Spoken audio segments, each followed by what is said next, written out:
কবর প্রতিদিন ডাক দিয়ে বলে আনা বাইতুদ দুধ।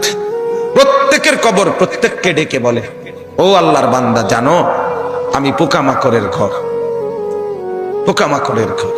তুমি তো সেই বান্দা যে একটা মশা কানের পাশ দিয়ে উড়ে গেলে তোমার ঘুম বন্ধ হয়ে যায়, চোখ মিলে যায়।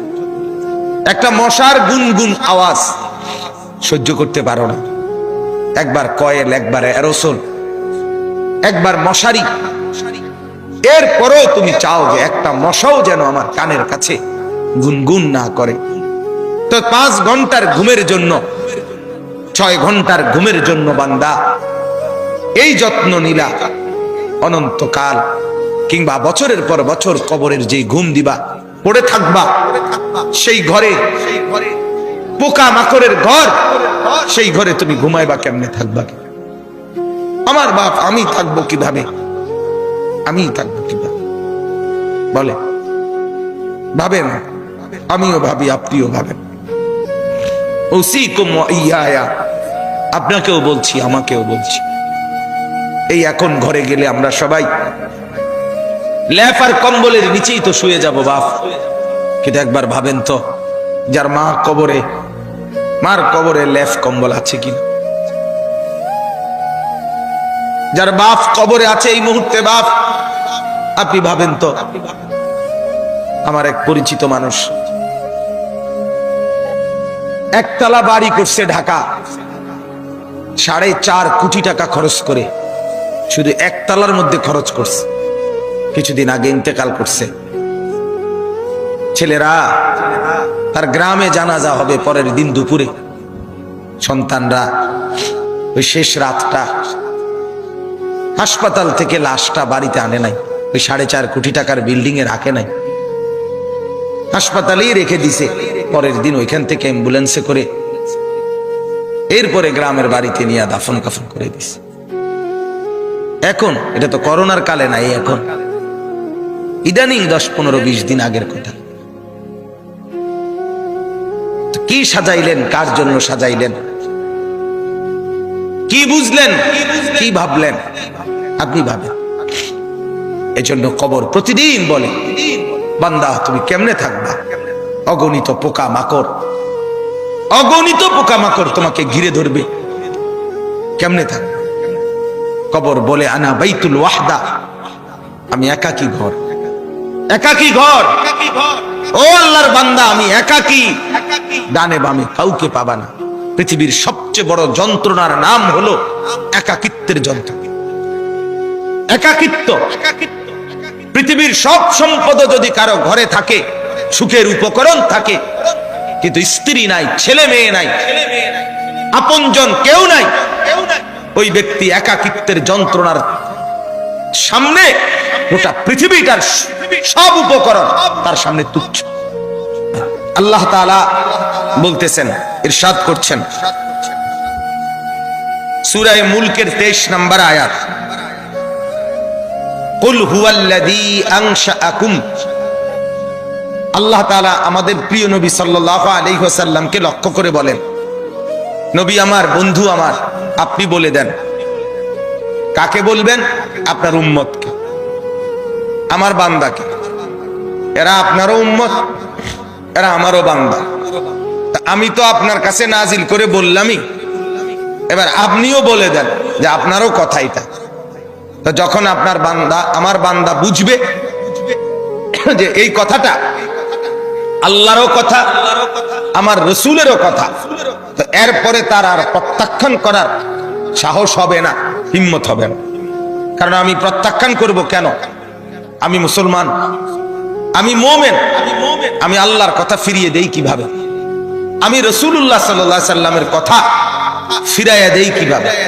আর ফিরাইয়া দিলে আমি মুমিন থাকি কিভাবে? কথা বলেন বাপ।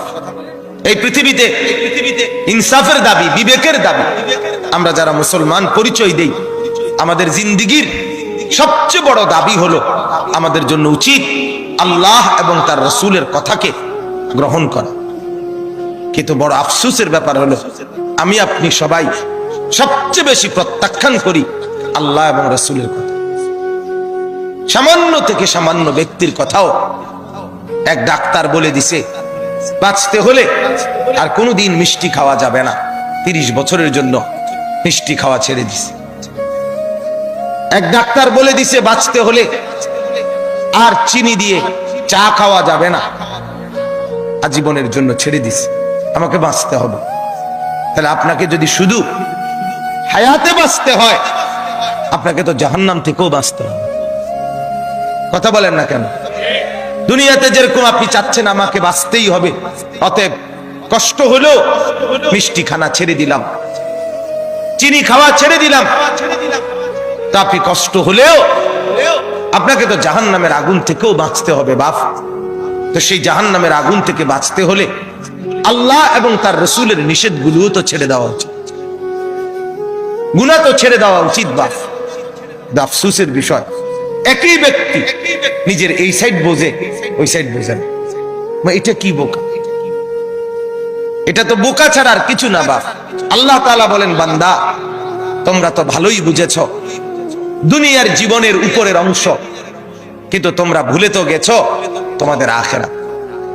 আখিরাত আমি বলি অনেক সময় উদাহরণ দিয়ে, এই যে এই কাগজটা 4 কালারের, এটার এই পৃষ্ঠাটার মধ্যে দেখেন তো অনেক ডিজাইন করছে, অনেক ডিজাইন, 4 কালারের ডিজাইন, চমৎকার করে এই পিঠ সাজাইছে।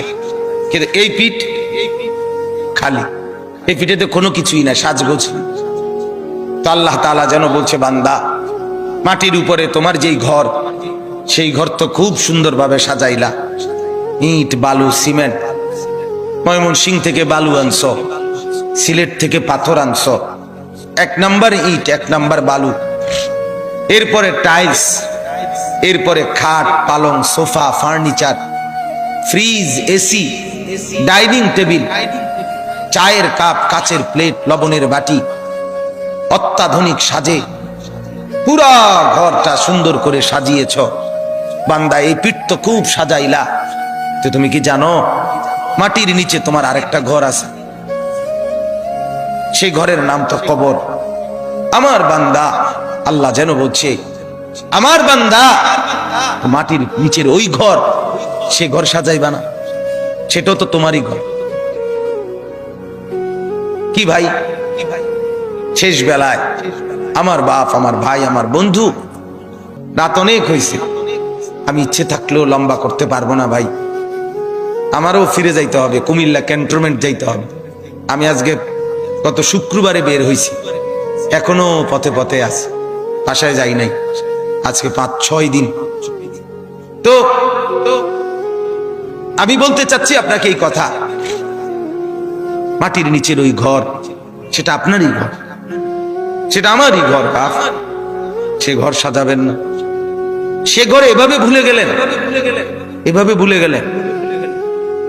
তো এই জন্য বলি, এটা যেন এমন মাটির উপরের এই ঘর যদি খাট পালং আর সোফা দিয়ে সাজে, আল্লাহর কসম মাটির নিচের আপনারই ওই ঘর সাজতে হলে জিকির আর তাসবিহ তেলাওয়াত লাগবে।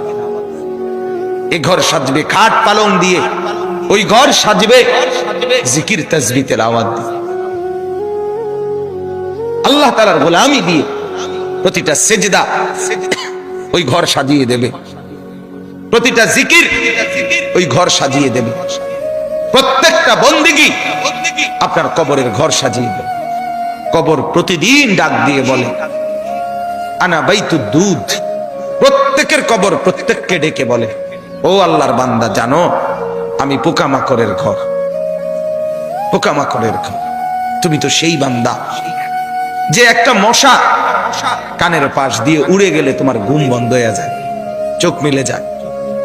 একটা মশার গুনগুন আওয়াজ সহ্য করতে পারো না, একবার কয়েল, একবার অ্যারোসোল, একবার মশারি, এরপরও তুমি চাও যে একটা মশাও যেন আমার কানের কাছে গুনগুন না করে।